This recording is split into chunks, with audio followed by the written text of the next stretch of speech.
Fala, povo do altar, tudo bem com vocês? Sejam bem-vindos novamente a essa mesa, além do altar, com mais um tema que eu espero do fundo do meu coração que traga esclarecimento para a vida de vocês. Estava com saudade, a gente teve que dar um períodozinho aí de pausa por conta da saúde, mas voltamos com força total e com um tema totalmente escolhido por vocês. Foi uma enquete que eu coloquei na nossa página no Instagram e vocês me devolveram um tema um pouco polêmico, pesado, mas que eu acredito que na companhia da missionária Elizabeth Brasil nós vamos caminhar muito bem, com muitos esclarecimentos para a tua vida e para a minha também. Porque hoje eu tô aqui como vocês, ouvinte, a gente vai estar na mão dela hoje, do Senhor, guiando cada palavra para que a gente possa aprender um pouquinho mais com aquilo que Deus colocou sobre a vida dela, toda a experiência. Eu tô na companhia dessa mulher linda, a missionária Elizabeth Brasil, psicanalista, escritora. Algumas vezes vocês vão me ver chamando ela de pastora, gente, porque eu já conheço ela há bastante tempo e eu sempre me direcionei assim, tá? Mas erro meu, por costume, mas quem sabe, já se completa essa obra, tá bom? Vou deixar ela se apresentar pra vocês e a gente volta pra dizer qual é o tema de hoje. Bom, que bom estar aqui hoje, conhecendo esse podcast maravilhoso e poder participar, né, junto com todo mundo que acompanha e assiste. O tema de hoje realmente eu acho que mais do que polêmico, é muito tenso para se falar, porque tem que ter uma propriedade e também tem que ter um cuidado para não ser ofensivo, considerando ter o lado bom, né, do tema que nós vamos falar também aqui. Claro que existem pessoas que trazem muitas coisas boas dentro desse tema para a nossa vida e é necessário. Mas, como já foi apresentado, eu sou Elizabeth Brasil, sou mãe. Eu gosto sempre de começar falando isso, né, gente? Porque o nosso maior chamado e ministério começa em casa. Então, sou mãe de dois, a gente chama de crianças porque são eternas, mas não são crianças. É o João Vitor e a Nicole, que já são grandes e são bênção na minha vida. Exerço esse ministério como pregadora já há muitos anos, aí uns 20 anos ou mais, pregando a palavra de Deus. Hoje sou terapeuta também, psicanalista clínica, faço atendimentos e palestro, sou mentora, tenho um projeto com mulheres. E eu me senti muito honrada de poder estar aqui hoje falando um pouco sobre esse tema com vocês, além também de escritora. Esqueci de trazer meu livro para apresentar aqui. Ela traz. O livro com o tema Eu Decido Perdoar, que traz não só parte do que eu vivi, mas traz ferramentas dentro do campo emocional como terapeuta para te ajudar aí a elaborar o perdão que talvez para você esteja sendo difícil em alguma área. Então, quem quiser, é só me procurar depois lá no direct, no Instagram, que acha. É bênção. Quem nunca ouviu a missionária pregar, é só ir lá, gente, na página dela do Instagram, que depois eu vou deixar aqui embaixo para vocês, para acompanhar um pouquinho desse trabalho que é lindíssimo. Eu já conheço há bastante tempo, mas agora a gente vai revelar esse tema que foi... a responsabilidade não é minha. Eu coloquei lá a caixinha, várias pessoas me mandaram o mesmo tema. Então é algo que a gente está vendo aí recorrente na vida e no ministério de muita gente. O tema é: o que é uma liderança abusiva e como sobreviver a esse tipo de liderança narcisista dentro da igreja? Sei que é algo muito tenso, mas está sendo assim recorrente e atual dentro das igrejas nesse tempo em que nós estamos vivendo. Para a gente começar, eu queria primeiro entender, pastora, como pessoa leiga, o que é essa pessoa narcisista, já sabendo um pouquinho, mas para esclarecer para nossa audiência, e como seria uma liderança narcisista e abusiva. Tá. Que bom, isso é uma sintonia, né? Eu já vim pensando sobre isso. Ao invés de já começar falando sobre a liderança, explicar um pouquinho. Eu gosto de explicações o mais fácil possível de entendimento. Então, eu não vou usar termos técnicos, nada disso, porque acredito eu que para trazer um conhecimento de fácil entendimento para todo mundo. É um tema que as pessoas às vezes sempre ficam perguntando o que é, o que não é. Então, usar termos complicados, acho que não é válido. Para falar assim, bem a grosso modo, de uma forma bem simples, o que é o narcisista, né? O narcisista, ele tem aquela questão do ego, o ego em si, ou seja, o egocentrismo, né? Olhem para mim, sou eu que estou aqui, eu sou o sol. A gente chama isso até de síndrome do sol, né? Aquele onde todo mundo tem que girar em torno dele, todo mundo tem que girar em torno dele. Então, o narcisista ele tem alguns comportamentos padrões, eu anotei algumas coisas para falar com vocês aqui. Primeira coisa de padrão persistente é a grandiosidade. Ele é muito grande, ele acredita nisso e ele se mostra assim. Mas esse se mostrar assim, tá, gente, muitas das vezes é sutil. Tem muitas pessoas, a grande maioria, não consegue perceber um narcisista logo de cara. E por que não consegue? Porque ele é muito bom. Então ele é um ator 24 horas, ele vive em volta desse papel. Então ele tem toda a grandiosidade, ele é o egocentrismo, ele tem necessidade de admiração e ele tem falta de empatia pelos outros. Por que é que muita gente não consegue identificar o narcisista? Porque ele não tem empatia com os outros, porém o papel dele mostra que ele tem. Então por 24 horas, como ele veste esse papel, para que ele tenha essa admiração das pessoas, ele te oferece a primeiro momento tudo de bom. Sim. Então ele te trata muito bem, ele tem palavras que vão te envolver, ele supre as suas necessidades ao primeiro momento, e a sensação da vítima é: nossa, como ele é bom para mim, como eu sou amada, como eu sou querida, como eu precisava dessa atenção. Porém, isso não é sobre o outro. Sempre é sobre ele. Ele consegue ser agradável para depois conseguir tudo que ele quer, tá? Então, ele não tem empatia. Toda a bondade que ele mostra a primeiro momento nunca é porque como eu gosto do outro. Eu gosto tanto de mim mesmo que eu preciso atrair o outro, e aí o meu papel, né, o papel do narcisista, ele tá ali ativo. Então eu preciso nutrir com afeto, às vezes com presente, com elogios. O narcisista, ele tem uma chavezinha para você identificar. Ele te pede pequenas coisas para que você se sinta útil. E ele vai agora te dar o elogio. Nossa, como você fez isso tão bem. Tudo que eu precisava eu encontrei em você, porque você supriu isso pra mim. E a pessoa vai achando: nossa, como eu sou bom, como eu sou importante, como aquela pessoa gosta de mim. Mas não tem nada a ver com você, tudo é sobre ele. Então tá aí para começar falando sobre o narcisista, não propriamente da liderança, mas um padrão de narcisista é o egocentrismo. Tudo sobre mim, tudo para mim, eu sou o sol, eu sou grande, eu preciso que tudo gire ao meu redor. Muito bom, porque eu já consigo identificar algumas pessoas que passaram ao longo da minha vida. E é tão importante a gente saber disso, porque a gente precisa também entender a forma que nós nos comportamos em relação ao outro. Porque enquanto ela tá falando, a gente tem que ir se analisando também. Sim. Porque é difícil, gente, você se colocar em xeque. Será que eu me comporto desse jeito com as pessoas, colocando os meus sentimentos o tempo inteiro acima do dela? Será que eu tenho esse padrão? A minha cabeça, pelo menos, ela funciona assim. Enquanto a Sara vai falando, eu vou me autoanalisando, tentando me enxergar, mas também consigo enxergar pessoas que se passaram pela minha vida, que uma coisa que eu descobri, que o não faz toda a diferença nessa relação com o narcisista. Pelo menos um não você descobre que aquele universo perfeito acaba. Ele não vai acabar com uma estrutura de uma vez só, mas você já vai conseguir ver ali um pequeno desequilíbrio para um não. Você supriu a necessidade daquela pessoa ali por muito tempo, e um não desmorona tudo. E aí o que a pessoa faz de você se sentir é o quê? Você não poderia ter me dito não, porque eu fui o melhor pra você. Pelo menos eu enxergo assim. Nas pessoas que passaram pela minha vida, que elas quiseram ser o centro, tomar o meu lugar. Que essa é a ideia que eu tive delas. Elas queriam viver o meu lugar. E aí quando você entende isso, o não acaba com toda a relação e você passa a ser o monstro da história que não supriu uma necessidade de alguém que fez muito por você. Aí você passa a ser o ingrato. Ok. Eu fui falando, eu fui percebendo os seus olhos, assim, pensando. Escaneando, buscando as informações, né?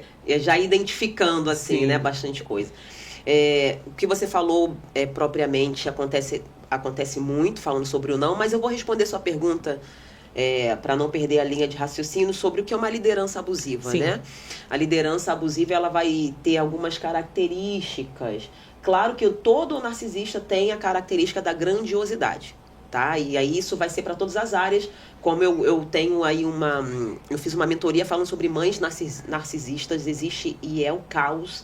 é uma coisa muito difícil, porque diferente da liderança narcisista para uma mãe narcisista, a mãe vai estar ligada a você pro resto da vida, mesmo que você não queira essa conexão. Você pode se distanciar, você pode fazer várias coisas que a gente ensina, mas não é tão simples assim romper quanto com uma liderança narcisista. Então a liderança narcisista, como todos os narcisistas, vão ter padrões. Um deles é a grandiosidade, o egocentrismo, o olhem para mim, eu sou mais importante aqui, e ele não tem a empatia, ele nunca vai ter. Mas falando da liderança narcisista, o que eles buscam? Eles buscam a validação. Eles precisam ser validados, então eles vão usar esse poder, eles precisam que essa validação do poder deles, ela esteja sempre em evidência, tá? Então, o que vai caracterizar pessoas que sofrem com lideranças abusivas é quando você começa a perceber que o tempo todo tudo é sobre ele, mas falando sobre o quanto ele é bom, o quanto ele é necessário, o quanto sem ele nada funcionaria. A liderança narcisista, para se ter uma noção, é aquele líder que ele ocupa todos os espaços da igreja, em todos os departamentos. Ele não dá liberdade para os seus liderados, ele quer saber de tudo o tempo todo. E tudo tem que passar por ele. Então já tá aí você assistindo e pensando, meu Deus, né? Eu vivo isso aqui, né? Então eles vão ter ali em detrimento, voltado para eles, o bem-estar deles, não dos que o seguem, né? Dos seus seguidores, das suas ovelhas, daqueles que são seus liderados. O bem-estar dele está em primeiro lugar. E como ele precisa manter essa validação e precisa manter esse poder, ele entra em todos os departamentos. E aí, como ele entra, não que um líder, e aí a gente vai falar mais depois sobre a autoridade, que é a diferença do autoritarismo, né? E aí a autoridade, ela é saudável, tá? Um líder, ele precisa ter essa autoridade, ele precisa se impor em alguns momentos. Mas o narcisista não. Ele vai de forma sutil por todos os departamentos ali, então ele sempre começa muito bem. Mas uma fala do narcisista que é comum em lideranças narcisistas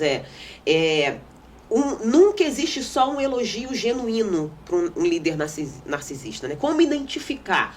Ele vai até conseguir te elogiar, não que ele acredite no que ele falou, tá? Mas nunca existe um elogio puramente. De verdade. Puramente, não, puramente que eu falo é só o elogio. O narcisista, ele sempre vai trazer no final do elogio uma crítica, uma coisa que te machuque, né? Ele vai falar assim, nossa, legal, você escreveu aí os pontos que você precisava falar. Pois é, né, mas se fosse eu não faria assim não, porque assim você já passou, deveria ser feito de uma outra forma. E aí você começa a sentir que tá bom e daqui a pouco ele te mostra que não tá bom. E aí a dependência do liderado eu preciso o tempo todo suprir a expectativa dele. E aí as inseguranças que vão vindo para os liderados, porque ele nunca tá bom. Então ele até consegue elogiar. É uma característica muito comum de uma liderança abusiva. Porém, nunca será um elogio puramente só o elogio. Sempre virá com uma fala que vai te mostrar o quanto você não é tão bom. E o quanto ele é superior a você. Tá? Então, você fez assim, tá? Mas eu não faria assim. E aí ele sempre está sempre numa posição elevada, ele sempre é o melhor, ele sempre é o maior. E aí os liderados de um narcisista, eles se sentem muito incapazes o tempo todo. Tá? Então essa é uma característica de uma liderança abusiva e narcisista de uma igreja. Você vai encontrar. E falando de liderança, gente, não estou falando de líderes do topo só não, tá? Que aí a gente vai falar sobre pastores, bispos, etc. Não. Liderança abusiva em todos os departamentos, porque às vezes não precisa ser um pastor, né? Ou um líder, um bispo, um apóstolo, uma pastora, mas às vezes a líder do departamento. Sim. Que ela não tá lá no topo da pirâmide, né? Mas ela tem uma posição num departamento, numa dirigente de uma mesa de oração. Sim. Ela é a primeira. E ali você começa a perceber o narcisismo em várias áreas da igreja, tá, gente? Só para falar aqui sobre liderança, para quem está em casa assistindo agora pensar, porque é o pastor, porque é a pastora, não. Você vai encontrar isso em cargos Sim. menores, né? Falando de um topo de pirâmide dentro da igreja em vários cargos, tá? Não é só sobre pastores ou pastoras, não. Pesado, mas dá pra gente já ter uma margem muito grande das coisas que andam acontecendo. Mas eu queria tirar uma outra dúvida. Existe diferença, já que a senhora falou sobre autoritarismo e essa liderança narcisista, entre um líder autoritário mas ele não é narcisista e um líder completamente narcisista? Existe essa diferença ou é a mesma coisa dos dois? Existe uma pequena diferença, tá? Os dois, eles precisam eles vão exercer o poder e o domínio. Agora, o autoritário ali, né, que é a sua pergunta aí, diferença de autoritarismo e narcisismo, é o motivo. O que motiva eles a única coisa diferente é a motivação, tá? Então, o autoritário, a motivação dele é só para mostrar poder. Ele não tem necessidade de ser adorado e nem admirado. Então, você vai encontrar em instituições menores, você encontra muito mais em instituições menores. Sim. E eu preciso falar disso, eu sei que é polêmico, gente, mas quanto maior uma igreja se torna, tá? Uma instituição, não vou nem falar só de igreja cristã, evangélica. Uma instituição, seja ela qual for a religião aí. Quanto maior, se começa a ter mais pessoas pensantes. Então, o autoritarismo ali, ele vai minguando, porque tem pessoas inteligentes para reivindicar os seus direitos. Agora, em núcleos menores, o autoritarismo, ele se sobrepõe muito. Porque tem poucas mentes pensantes ali, são pouquinhas pessoas, às vezes pessoas que talvez não tenham muito entendimento do assunto, de uma cultura, e aí elas vão sendo dominadas pelo autoritarismo, que é só a necessidade de mostrar poder. Então é aquele que, eu não preciso que você goste de mim, só me obedeça. Tá? Então o autoritarismo tá aí. O narcisista não. Ele vai mostrar o seu poder, ele vai ter esse mesmo comportamento de uma pessoa autoritária, porém ele quer ser adorado, ele quer ser admirado, ele quer ser validado. Quem tem o autoritarismo não quer ser validado, ele não precisa da validação, tá? Só precisa do poder. Só. O narcisista não, ele vai te pressionar ali, mas ele age de forma sutil em alguns momentos, mostrando esse poder, porque ele precisa manter o papel do personagem, que é: eu sou bom. Me admirem, sem mim aqui vocês não conseguiriam nada. Essa é uma grande diferença entre autoritarismo e o narcisismo ali. E para quem não percebe, vira também, às vezes, uma certa idolatria a uma liderança, né? A pessoa que está do outro lado, sem ser o narcisista, ela vira um adorador daquela pessoa. Eu vejo muitas pessoas assim: aquele líder ali é o líder. Eu não posso dizer não para ele. Eu conheço algumas pessoas que falam: eu até poderia sair daqui, já não tá bom, mas por conta dele, por ser ele aqui ainda, independente do que ele esteja fazendo, ele representa algo nas minhas emoções. A gente está linkado de certa forma. Eu vejo assim, tirando um pouco agora o foco do narcisista, o público, até causar, né, uma grande decepção, ele fica ali como um adorador daquela liderança, fica ali como um adorador daquela pessoa que representa algo para ele. Tá, e que bom que você falou sobre isso. Eu nem tinha separado algo para falar sobre isso, mas isso tá muito forte em mim, porque eu venho tratando isso com muitas pessoas em consultório, tá? Pessoas feridas, pessoas que não conseguem sair daquele aprisionamento mental, porque as piores cadeias não são as de matéria, são as mentais, onde você é livre, mas não se sente livre. Tá? Você lembra do povo do Egito, que está livre falando: é melhor a gente voltar para o Egito. Comer cebolas. E por quê? Mas era um líder ruim. Mas eles têm tanta fragilidade nas suas emoções que eles olham para eles mesmos e se percebem presos estando livres. Então isso é uma coisa que precisa ser falada aqui hoje. Que bom que você fez essa pergunta. Qual é o maior problema? Que todo narcisista, ele vai sempre atrair todo dependente afetivo e emocional. Tá? Pessoas que viveram problemas na sua família, agora você vai se identificar. Pessoas que viveram problemas na sua infância, com pai, com mãe, problemas de abandono, não se sentem amadas, não se sentem queridas. Pessoas que ouviram palavras de maldições. Pessoas que sofreram com casamentos abusivos e relacionamentos, traições. Quando chega numa liderança que ela te dá tudo, porque o narcisista, a primeiro momento, ele vai te dar tudo. Essa é a armadilha. Ele te dá alguma coisa que você sempre quis muito receber, que é aquela pequena atenção, aquela migalha de atenção, aquele gesto, né? Então, respondendo quando você fala assim: poxa, eles adoram, parece que é uma idolatria. De fato é, mas não porque eles entendem a idolatria. Eles estão presos àquela pequena migalha que eles nunca receberam, eles sempre quiseram. O afeto da mãe, o afeto do pai, o afeto de pessoas ao seu redor, pessoas que viveram vários abandonos e maus tratos. Então, todo narcisista, fechando essa resposta, todo narcisista vai atrair dependentes afetivos.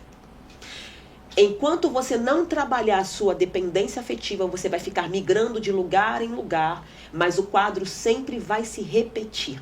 Você, de forma inconsciente, vai atrair pessoas narcisistas para a sua vida. Por quê? Porque você não trabalha e não resolve as suas questões emocionais. Sempre assim. Pesado, mas necessário. E real. Quando você olha de uma outra perspectiva, essas pessoas estão sempre cercadas pelos mesmos padrões. Exatamente. Pessoas que têm falta de algo que é liberado minimamente por aquela pessoa que tem essa inteligência. Eu vou usar assim porque ela precisa ser um pouco inteligente para atrair também, dando aquilo que a pessoa precisa. O narcisista, ele é extremamente inteligente. Quando as pessoas falam assim, ele se acha, não, ele de verdade, ele tem essa capacidade. Ele é autodidata na maioria das vezes, né? Existem vários tipos de narcisista, tá? Mas uma coisa comum do narcisista, ele precisa sempre ser bom. Então ele está sempre buscando um conhecimento, lendo alguma coisa, entendendo. Eles estudam sobre PNL, sobre comportamento.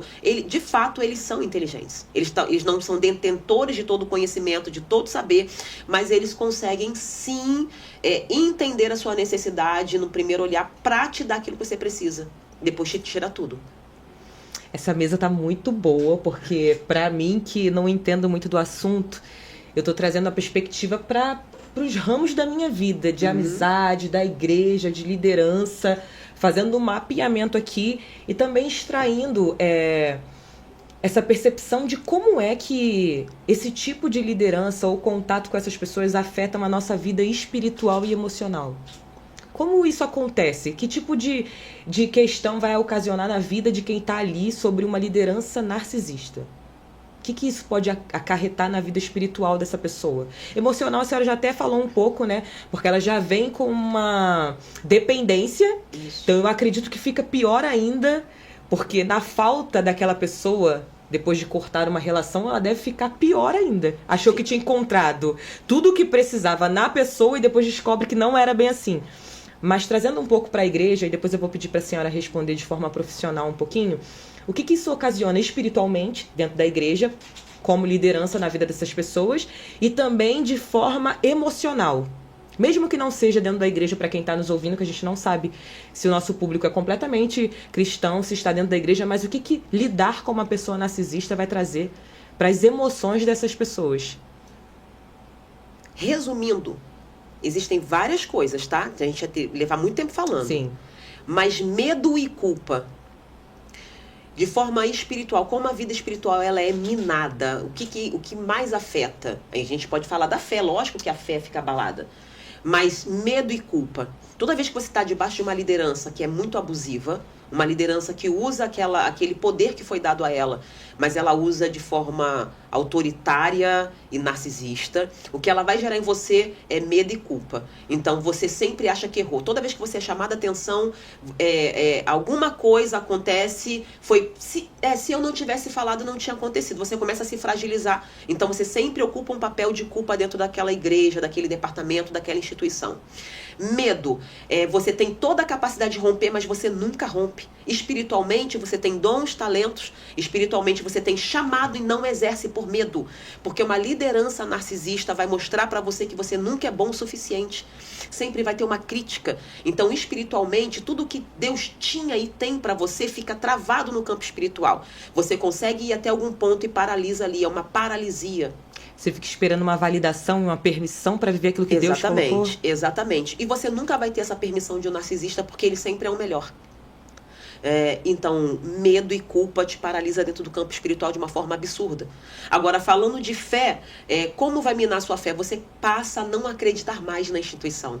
O que a gente mais recebe, não só como aconselhamento espiritual, né, que as pessoas me procuram para me ajuda a entender isso, ou dentro de um consultório, o que a gente mais escuta são pessoas falando que não acredita mais na instituição. Não acredita mais... não, eu acredito em Deus, mas eu não quero estar mais numa instituição. Eu acredito em Deus, mas eu não ajudo mais em nada. Sua fé começa a ser minada ao ponto de você não acreditar que aquele local que é o encontro, né, onde o corpo está, de fato, em um lugar saudável. Então, tem muita gente vendo a doença, vendo o câncer, e às vezes não, tem muita liderança boa.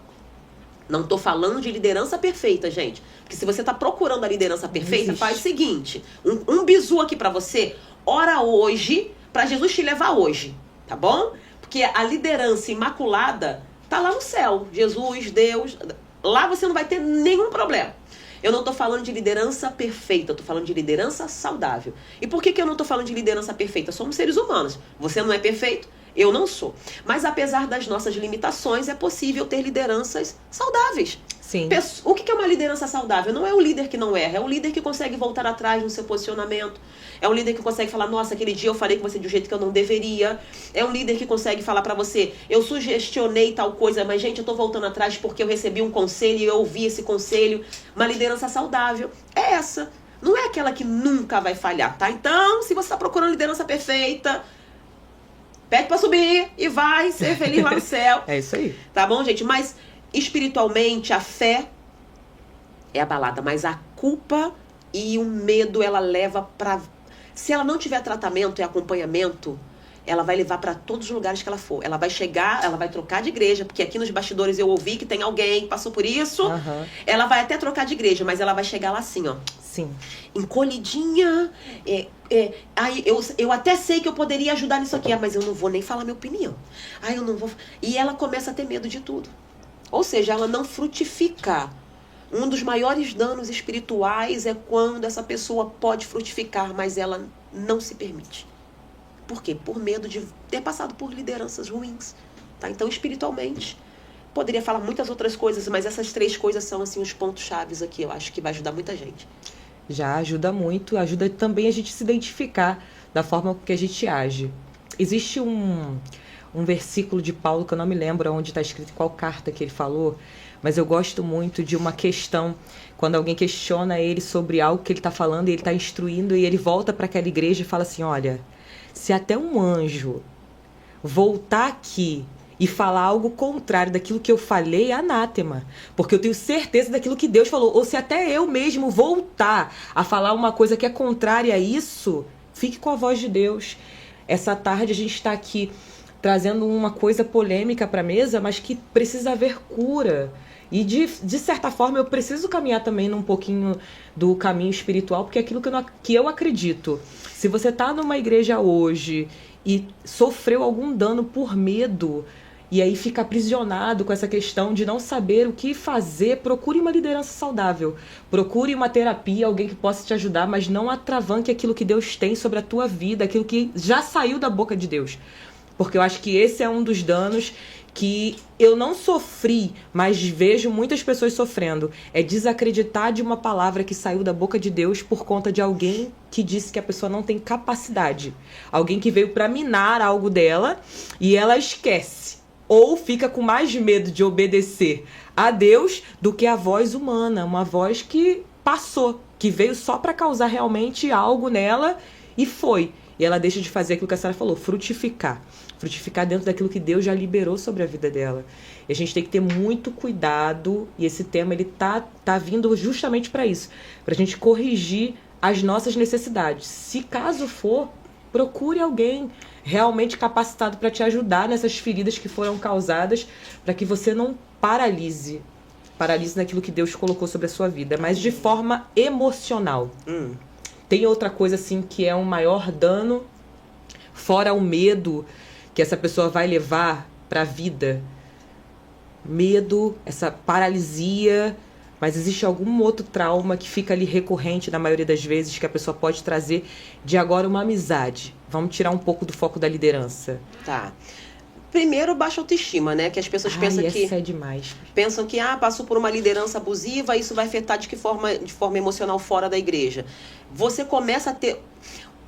Existe uma coisa que todo mundo precisa entender. Um padrão repetido com muita força em uma área, ele vai ser repetido em todas as áreas da sua vida. Então, quando você começa a ser minado dentro de uma liderança abusiva, e isso se torna muito forte em você, você acaba levando isso para fora da igreja. Então, a baixa autoestima é uma coisa assim, falando de questões emocionais, muito forte em questões de amizade. Por exemplo, tá? Você tem uma voz linda e muito potente. Pra mim, eu te vejo como uma grande pregadora. Mas não adianta eu ver. Porque se você vem de lideranças abusivas, eu vou estar aqui com você, e ao invés de você estar olhando aqui, a Elizabeth está aqui comigo falando, que legal, nós estamos aqui juntas. Mas você pode estar dentro de você pensando, eu tô com vergonha aqui. Ai, meu Deus, será que eu vou conseguir falar? Não, não vou conseguir falar. Porque ela é melhor do que eu. Porque fulano é melhor do que eu. Porque aquela pessoa que eu convidei, por que não? E aí, quando você recebe um elogio, você se deprecia automaticamente. E aí você, ao invés de receber essa fala minha como algo profético, eu te vejo como uma pregadora, você fala, eu não. Passa de mim. Não, eu? De jeito nenhum. Eu estou me usando aqui como exemplo, tá, gente? Porque nós estamos aqui juntas, tá bom? Poderia usar qualquer pessoa como exemplo, ok? Mas só pra você que tá assistindo entender que a baixa autoestima, a autoestima fica tão minada, que você começa agora fora daquela instituição não se enxergar como esse indivíduo que pode. Sim. Então, quando você tem uma amiga, e falando de amizades, a sua amizade vai ser sempre melhor. Então, o dom dela é muito melhor usado do que o seu. Você também canta, mas você fala assim, ela canta melhor do que eu. Ela se arruma muito bem. Você fica, mas eu não sei me arrumar assim. Então, vai sendo minado de forma muito abrangente, tá? Para todas as áreas. Se você tá numa liderança abusiva e você considera que aquele líder é um bom pai, porque tem a foto de Margarida na TV, então você é um péssimo pai, uma péssima mãe. Você fala assim, eu nunca vou conseguir chegar nesse nível. Então, a comparação, falando de forma agora das questões emocionais, a comparação, a autodepreciação são sintomas de um comportamento que está afetado ali nas suas emoções. Está fora. E eu vou falar para os bastidores aqui, porque eu acredito que eu já identifiquei isso aqui, ok? Fora a falta de liberdade de se expressar, que é questionar. Uma pessoa que é muito minada por lideranças, fora dali da instituição, não só lá dentro, mas fora também, ela perde essa sensação de que ela tem direito de se expressar e falar, não gosto. Eu não concordei com você. Então ela tá fora da instituição, mas ela desenvolve o comportamento de, eu não acho que aquilo é legal não, mas ela não acredita que ela pode falar. Ela tá com os pensamentos ali, ela cede naquilo que ela não queria ceder. Mas a capacidade de questionamento dela é minada, porque ela foi tão silenciada por uma liderança, que agora ela tem medo de falar o que de fato ela sente, o que de fato ela pensa. E aí vai sofrendo, né? Amém, igreja? Amém. Os bastidores que estão aqui. Glória a Deus. Gente, Deus é muito bom. E essa conversa também. A questão da baixa estima, ela é muito real. Por muito tempo, parecia ela estar usando um exemplo nosso aqui. Mas por muito tempo isso foi uma realidade viva, aonde eu colocava o outro sempre melhor do que eu. E isso me apagou durante muitos anos. Principalmente para quem conhece a Mames. Quando alguém me convidava, não, gente, aí é com ela. Essa parte aí é dela. Eu não falo como ela, não me expresso como ela. Eu não sou ela, eu sou dos bastidores. E aí, quando a gente começa a migrar e a andar com Deus, Ele vem te chamando para essa frente, a gente fica apavorado. Posso te corrigir? Pode. Você não é dos bastidores. Você se colocou nos bastidores. Sim. Fiquei lá por bastante tempo, não sou mais. Pelo tô medo, aqui, ó. né? O medo e tudo isso, né? Medo, timidez, essa questão de não me enxergar verdadeiramente. Porque é isso que acontece. Eu tô começando a ver a forma com que Deus me vê e com que as outras pessoas também me enxergam agora. Não era nem de longe a forma com que eu me via. E essa realidade está batendo agora, gente, há pouco tempo. Principalmente na questão pastoral. Tem uma líder minha que ficou sabendo agora, que eu contei pra ela, poxa, eu vi que você virou pastora. Eu falei, menina, você imaginava um negócio desse? Eu nunca. Aí ela deu pra mim, mas por que não? Super! Tá linkado a você desde o dia que eu te conheci. Eu falei, como assim? Eu sempre fui assim? Sempre foi. Você sempre falou muito bem, sempre foi muito estudiosa da palavra, sempre foi uma líder nata. Então, por que você não se vê assim? Você acha um absurdo? Gente, eu me achava um absurdo. Eu achei que tivesse caído essa programação de Deus no meu colo agora. Mas a gente precisa ter a noção de como Deus nos vê e a realidade de quem nós somos. Eu tô me conhecendo agora, gente. Já boto aqui na mesa de que Emanuele não se conhece completamente ainda, mas eu tô me dando uma oportunidade de saber quem eu sou hoje. Isso vai mudar daqui a alguns anos, porque eu sei que eu vou amadurecer e crescer. Mas é uma visão completamente diferente de quem eu era ano passado. No início do ano passado. Eu sou uma pessoa completamente diferente. Pelo menos na minha visão hoje, me enxergando, da forma com que eu falo. porque eu achei que eu não falava tão bem assim. Não é perfeito, mas não é da forma com que eu via. Pra mim, o microfone era um pavor. E a gente vê que não é isso tudo. É a minha mente me atravancando, colocando prisões para que eu sempre fale não para toda oportunidade que aparece. Mesmo ela sendo de Deus, mesmo sendo um projeto de Deus, da forma que a gente... Veja, para mim é mais fácil saber quando é um projeto de Deus que se funciona aí, não vem de você. Mas mesmo assim era um não todas as vezes. Porque a Emanuele não é capaz de falar aqui nem de câmera, nem de nada. Mas era a forma com que eu me enxergava. Não tinha autoestima, era baixíssima. Xíssima. E que bom que está melhorando, se até resolvendo. Esse dia perfeito, chegamos lá. Vai demorar um pouquinho. Mas é bom a gente trazer isso pra cá, porque da mesma forma com que eu me enxergava... Nessa questão de ser líder agora, muita gente chega com a mesma problemática. Eu não posso, eu não consigo, eu nunca irei. Essa palavra nunca, pra mim, ela foi minha amiga por muitos anos. Claro, por conta de muitas amizades, eu fui uma pessoa dependente emocional de muitas pessoas. Não era um narcisista, mas eu era a pessoa dependente emocional de validação. Então, se ninguém falasse pra mim que você tá ok, tá bom, foi tudo certo... Não funcionava pra mim, eu entrava em colapso, eu tenho que ser perfeita, então melhor que eu não vá. Porque se eu não vou ter validação, é melhor não tentar. Quando agora eu recebo essas pessoas e eu enxergo quanto essa mente limitadora pode travar elas, inclusive na área profissional, que era uma área que eu estava travada, é muito difícil. E a gente vê que tá tudo no âmbito da nossa mente e daquilo que a gente foi crescendo e se encaixando, né? Se aprisionando dentro da nossa caixinha de que eu nunca vou fazer. Eu nunca poderei ser. Nunca vou conseguir fazer uma faculdade. Isso estava dentro da minha cabeça e em todas as áreas. Não era só espiritualmente. Era em todas. Relacionamento. Nunca serei. Nunca vou ter filhos. Nunca vou ser uma boa mãe. Esses nunca, gente, caminharam comigo por muitos anos. E eu não estava ali. Pelo menos eu não enxergo nessa caminhada toda uma pessoa controladora, narcisista, me controlando. Mas eu também me enxergo como uma pessoa que foi dependente emocional por muitos anos. Graças a Deus aí eu não encontrei uma pessoa, né, que me atraísse para que eu tivesse tantos danos assim. Eu era essa dependente, mas não alcancei uma amizade narcisista a ponto de me deixar mais, né, mais danos do que eu já sofri para poder ir quebrando essas correntes. Senão acho que seria pior. Seria aí muita coisa para ressignificar. Sim. Né? Você está falando, né, sobre essa questão do ter sido dependente na validação. Sim. E que hoje você não precisa mais disso, né? E conseguiu... Tô tentando, gente. Conseguiu ressignificar. Mas eu me lembrei de algo aqui que acho importante falar, acredito eu, que são as pessoas que, por mais que você diga para elas e sinalize para elas que elas estão dentro de um relacionamento, seja fora ou dentro, né, do campo religioso, de abusos, existem pessoas que elas não querem sair desse abuso, tá? Isso é patológico. E por que eu acredito que seja válido falar sobre isso? Para que você não se desgaste tentando salvar quem não quer ser salvo. É importante. Existem pessoas que querem ser salvas, elas só precisam de ensinamento, elas estão sofrendo e não querem mais sofrer, não sabem como sair daquilo.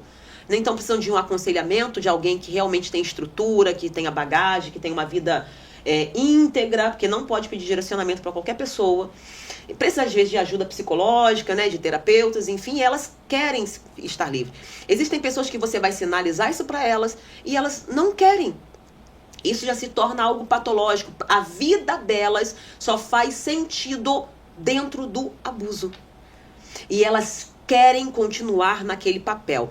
Então, a minha fala sobre isso, que é você saiu disso e que bom, mas existem pessoas que não querem. Então, não perca a sua energia tentando salvar quem não quer ser salvo. Tem pessoas que você vai sinalizar, você vai mostrar, e o resultado final vai ser uma inimizade para você. O resultado final vai ser você se transformando na pessoa invejosa, porque ela vai falar que você tem inveja do relacionamento dela com o abusador, que é o líder abusivo. Porque você inveja o que eu tenho com o meu líder, você queria estar no meu lugar, ou seja, você tentou ajudar, tentou socorrer, tentou salvar, e no final das contas você perde a amizade, você se torna o invejoso da história e não te traz nenhum tipo de benefício. Então, existe uma linha, tá, que você precisa seguir, que tá, eu percebi, eu posso sinalizar? Sinalize. nesse ponto de sinalizar, o próximo passo vai depender do que o outro vai te dar de devolutiva. Se o outro mostrar que ele não quer ser salvo, não há o que fazer. Agora, se o outro der aquele gatilho de, nossa, é verdade, aí sim é a hora de você dar orientações ou de direcionar para alguém que possa ajudá-lo, enfim, tá? Mas existem pessoas que não querem ser salvas. Sim, não, isso é uma verdade, assim, suprema.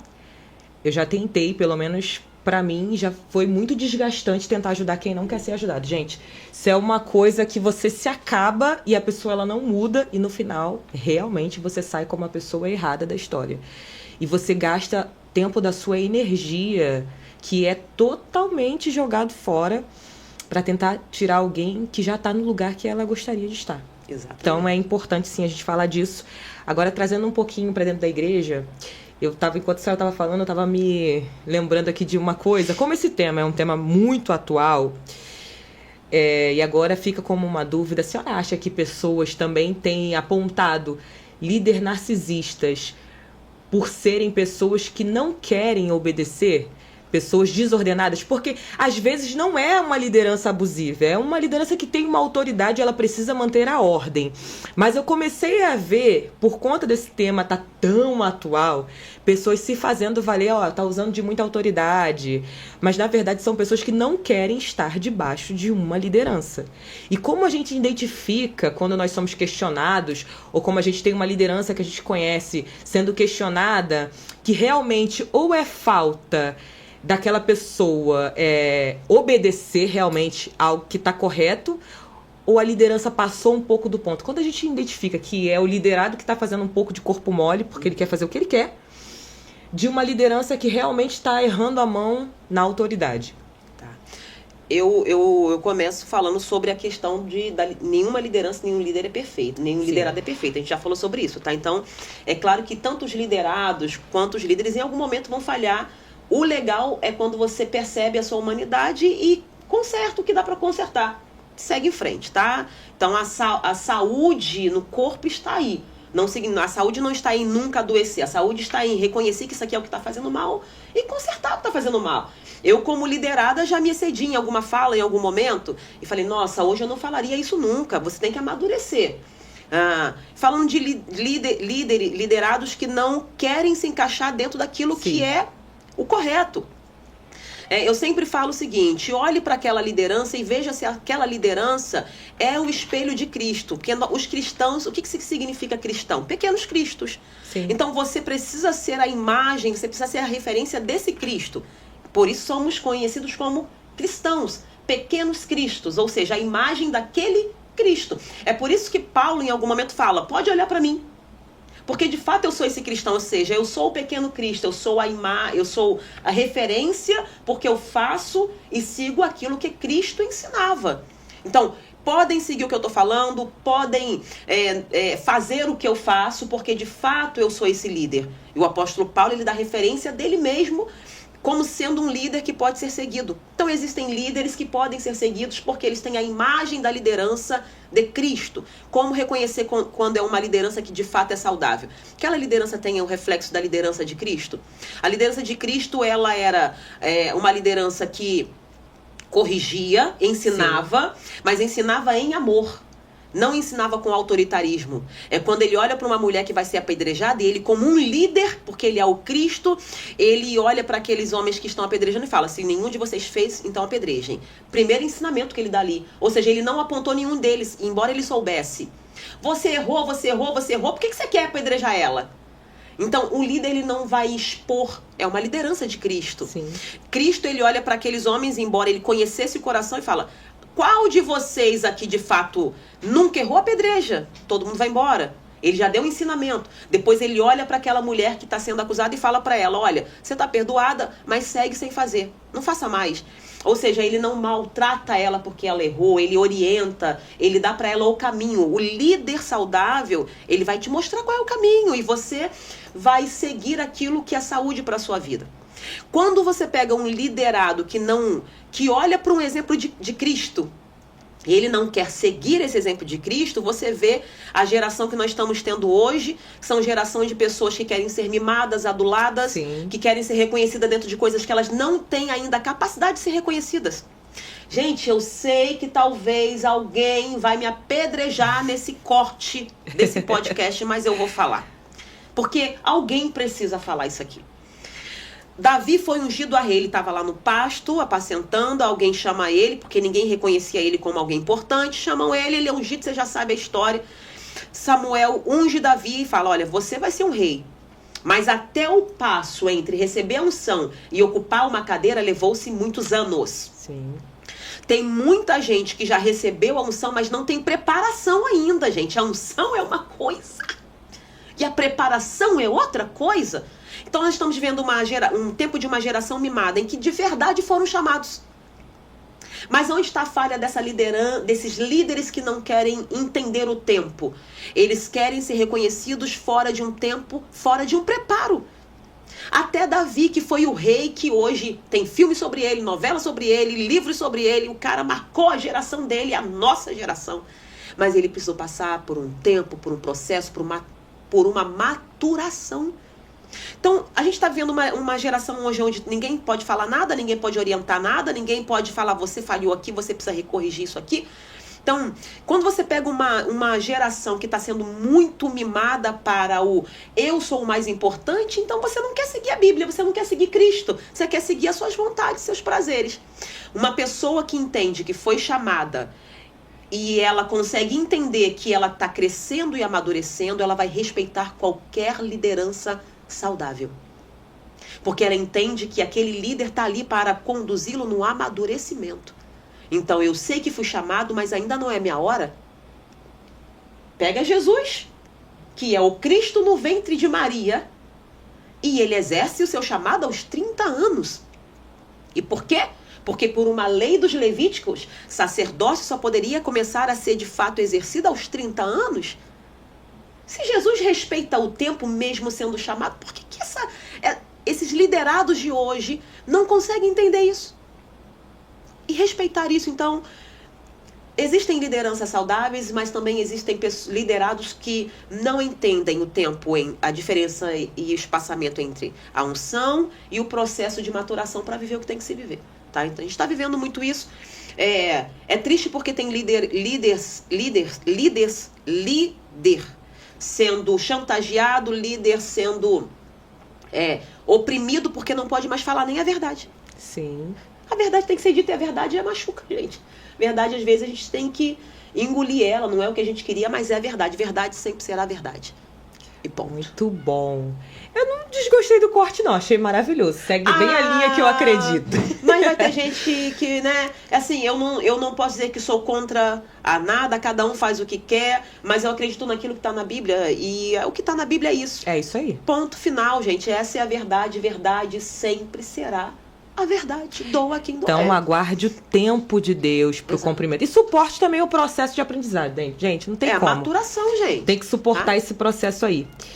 E aí a gente vai voltar aqui para um assunto, por mim eu continuava naquele lá, mas vamos voltar aqui para a gente terminar.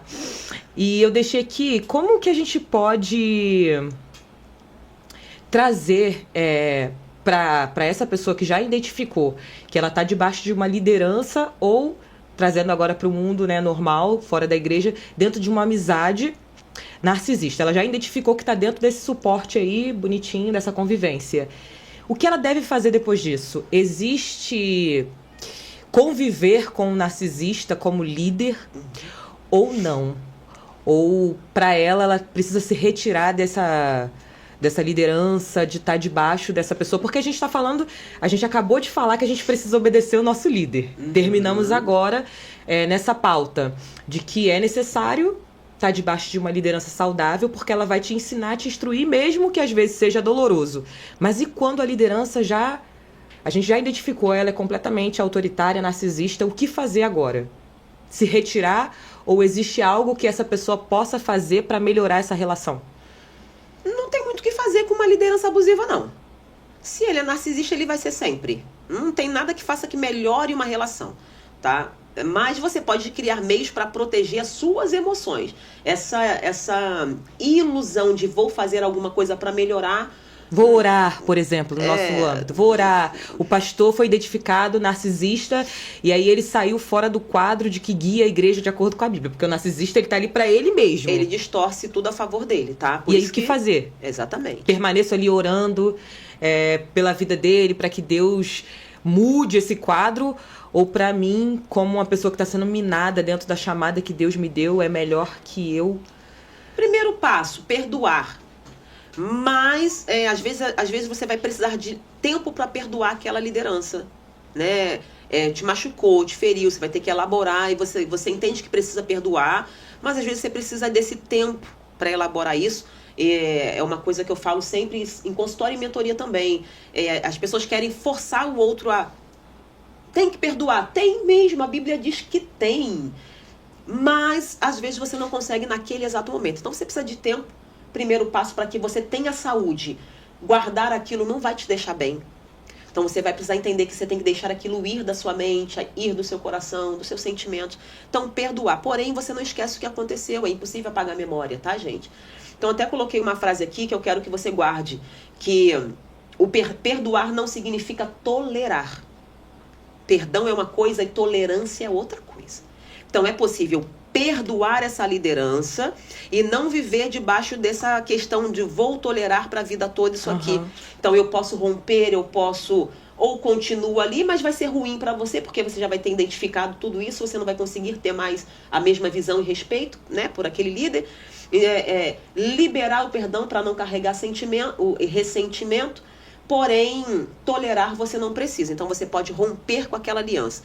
É sempre importante, é muito doloroso romper com o narcisista, porque em primeiro momento ele te deu o que você precisava. Então, você fica preso naquilo, né? Ele hoje faz isso comigo, mas ele já foi tão bom comigo. Você fica dividido ali entre romper e não.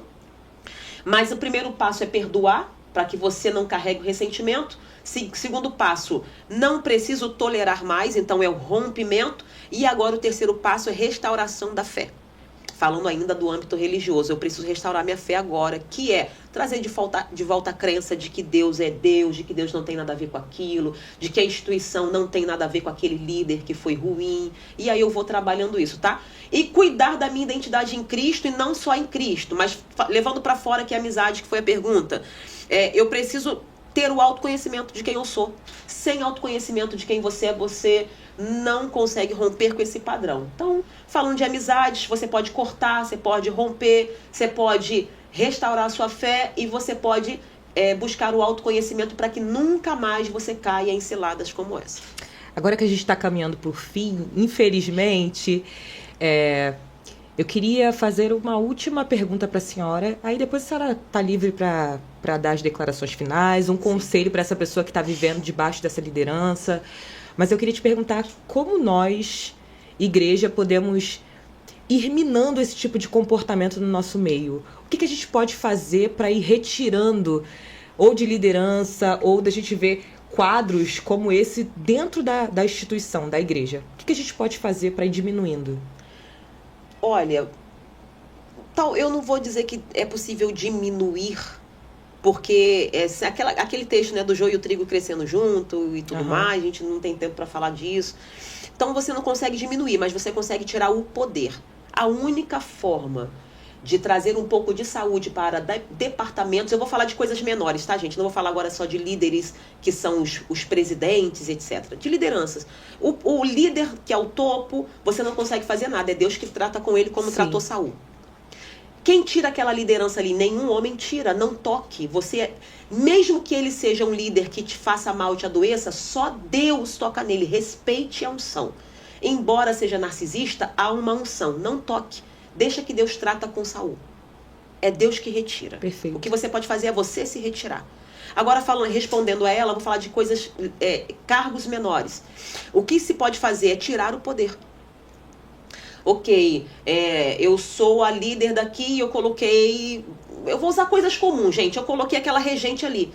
Mas eu notei que ela é uma regente que humilha todas as outras. Eu posso tirá-la.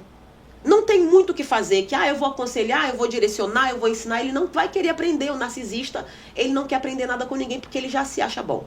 Então, mas você pode cortar o poder dele. Sim. Tá? Então, o único caminho que não é diminuir o narcisismo na instituição religiosa, não dá para diminuir, mas dá para cortar poder. Ele sempre vai estar lá, mas se ele não tiver poder, ele vai ferir menos. Sim. Ele vai ferir menos, mas ele ainda vai ferir, tá? É o que dá para fazer. Muito bom. Gente, não tem como. Eu acho que a liderança, ela precisa rever um pouco mais quem ela coloca no poder. O que é preciso, bom que você falou isso, é ensinamentos. Levar mais palestras para igrejas, pegar os seus líderes e pagar mentorias para eles. Chama alguém, fala, hoje vai ser uma mentoria aqui, um estudo só para quem é líder. Porque quando você faz isso, você começa a identificar os perfis na mesa ali. E aí você já, na fala, naquela palestra ali com os liderados, você começa a perceber o comportamento, você consegue cortar. Então tem que trazer ensinamento, conscientização para a igreja. É o que está faltando, mas onde tem uma liderança narcisista, ela não vai querer que o outro aprenda, né? Então... Difícil. Então dá aí, pastora missionária, falei que eu ia errar. Dá aí um conselho para essas pessoas que estão aí nesse momento, que se identificaram ou que já estão aí carregando uma bagagem por conta dessa liderança, dessa relação com o narcisista, com a pessoa que tem certo poder sobre ela. Qual conselho a senhora daria para essa pessoa que está sofrendo nesse momento com isso? Gente, eu separei até vários conselhos aqui, mas para ser breve, avalie a sua permanência, tá? Porque a gente já falou das questões emocionais, já falou de se proteger, de se conhecer, isso tudo aí é um conselho para você sair disso. Mas o que eu posso falar de forma mais efetiva, que é resolver o problema, avalie a sua permanência. Se tá te adoecendo, tem muito lugar bom, tem muita liderança boa. Eu acredito na liderança, eu acredito na autoridade. Não deu tempo muito de discorrer sobre a autoridade aqui, mas Paulo foi um líder de autoridade, Moisés foi um líder de autoridade, José foi um líder de autoridade, Josué foi um líder de autoridade. Todos esses homens são referências do que foi bom. Por quê? Porque um líder conduz um grupo para um caminho. Então precisa de liderança, tá? Então, assim, você que foi ferido e está sendo ferido, avalie a sua permanência. Tem muita gente que está assim, olha, eu vou falar porque eu acompanho um caso de perto de uma mulher que há 20 anos fala para mim a mesma coisa. Eu estou orando para ver se Deus me autoriza a sair daqui. Gente, Deus não quer que você morra. Deus não quer que você sucumba na fé. Deus não quer que você se perca no meio dessa dor. E ela está 20 anos orando para ver se Deus quer que ela saia debaixo de uma liderança abusiva. E eu falei para ela, Deus quer. O que você quer? Então, avalie sua permanência. Se não está te trazendo saúde para você, para sua casa, para os seus filhos, para o seu marido, para sua esposa, tira a sua família de lá. Vai para um lugar que vai te dar saúde, paz e tratamento. Tem muita liderança boa. Eu respeito, amo os líderes que conheço. Meus líderes, meus pastores, eu amo os meus pastores. São uma liderança de autoridade. Quando eles têm que falar com mais seriedade, eles falam. Mas são pessoas de Deus ali para conduzir a sua vida e a sua família. Avalie a sua permanência, é o que eu posso dizer. Muito bom, gente. Eu caminho também debaixo desse mesmo entendimento. Se a gente permanece numa liderança que não caminha mais com uma visão de Cristo, ali é um lugar de morte. Pelo que eu vi e já presenciei, a única coisa que permanecer nesse lugar vai trazer é morte espiritual, é esse definhar dessas pessoas. E já que você está aí perguntando o que Deus pensa sobre isso, ou uma resposta de Deus, não foi à toa que você caiu aqui nessa sala, nesse podcast. Nós estamos aqui levando a palavra de Deus. A gente está trazendo, sim, um ensino. Ela é psicanalista, nossa missionária, mas também é uma mulher de Deus, que também está com uma responsabilidade de levar aí a mensagem de Deus. Então, essa conversa ela não foi à toa. Se você está vivendo esse quadro e você está nessa situação, escapa-te pela tua própria vida. Deus, ele tem mais para nós. Ele tem pessoas que vivem de acordo com a sua palavra, estão ali para nos dar a mão, para nos levantar e para fazer a gente crescer. E às vezes nos poldar também quando necessário, para que haja esse crescimento, mas de forma saudável, sabe? Dentro da visão daquilo que Deus inspira a cada uma delas. Então, se a sua liderança não é essa liderança, se ausente o mais rápido possível, para que haja vida, para que haja se cumprir da palavra de Deus. Eu quero agradecer a senhora. Foi um prazer. Senhora não, você, que ela tá muito bonita, muito nova para chamar de senhora. Agradecer você por estar aqui, por ter aceitado. Eu sei que esse tema é difícil, Mas eu tô muito feliz. Não poderia estar com uma pessoa melhor para fazer essa conversa, esse bate-papo. Foi uma hora esclarecedora para minha vida. Eu vou sair daqui com uma grande bagagem. Eu espero que você também tenha anotado, colhido. Se necessário for, assista novamente e envie para quem precisa, para quem está debaixo dessa liderança abusiva. Para que Deus também alcance o coração de cada uma dessas pessoas. Muito obrigada, missionária. Eu que agradeço. Pode aí terminar a sua fala com os últimos agradecimentos. Falar um pouquinho do seu livro também, se a senhora quiser. Como que as pessoas fazem para te encontrar, como que elas fazem para acessar seu livro. Tá. Palavra sua. O meu livro, você pode me chamar, pode ir no meu Instagram, tá? A gente envia para todo o Brasil, para fora do Brasil também. Foi para vários lugares aí fora. Elizabeth Brasil Oficial, Elizabeth com S, gente. Que tem muita gente que coloca Elizabeth com Z lá e não me acha.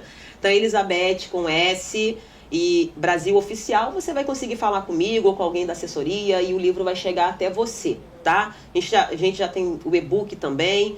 É um tema muito propício, muito atual, porque ele fala sobre essa questão do perdão e como elaborar o perdão. Mas é um livro que também fala de abuso sexual, que foi o que eu vivi, eu tive que perdoar isso. Foram 7 anos vivendo isso, na minha infância até a minha adolescência e juventude.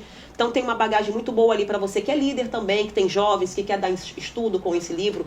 Algumas igrejas estão me procurando para isso, né? Para poder adquirir e dar ali o seu ensino para os seus departamentos de mulheres, enfim, tudo isso, tá? Eu quero finalizar falando sobre... Porque vai estar aí no Instagram, depois você me segue, você vê Sim. tudo lá. Eu quero terminar falando sobre o que a Emanuele tá falando de liderança, né? Que ali, tudo que tem ali é morte. Todo líder abusivo, ele vai proporcionar de alguma forma a morte. E aí as pessoas podem estar pensando assim, mas que morte é essa? Vão me matar? Não, morte das suas emoções, morte do seu intelecto, morte da sua capacidade de avançar.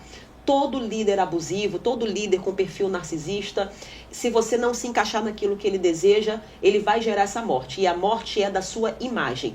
Então, o que um líder narcisista ele faz? Ele mata quem você é para os outros. Ele começa a falar mal de você para os outros. Ele começa a falar que você não é uma boa pessoa. E ele faz com que os outros que te viam como uma pessoa muito legal comecem a não te ver como uma pessoa legal para elas. E por quê? Porque de alguma forma ele precisa matar você. E uma dessas formas é falando de você, é depreciando você, é fazendo com que a sociedade e o corpo da igreja pense que você é o problema, você é a doença e na verdade você não é, tá bom? Então, se você não quer carregar isso para sua vida, se você quer saúde, avalie o lugar que você tá. Deus tem o melhor para você, você não tá sozinho, tem muita gente legal por aí, tem muita gente boa Amém. Por aí. Acredite nisso. Gente, muito obrigado, povo do altar, pela companhia de todos vocês. Obrigado por fazer parte dessa mesa. E nós estamos aí com a grande responsabilidade de assumir os temas que vocês forem nos mandando para esclarecimento de todos, tá? Vai lá e me segue no Instagram, gente. Segue a missionária. No YouTube Foi também. uma honra entrar na casa de vocês, no trabalho, aonde quer que vocês estejam. E aguardem o próximo episódio do Além do Altar.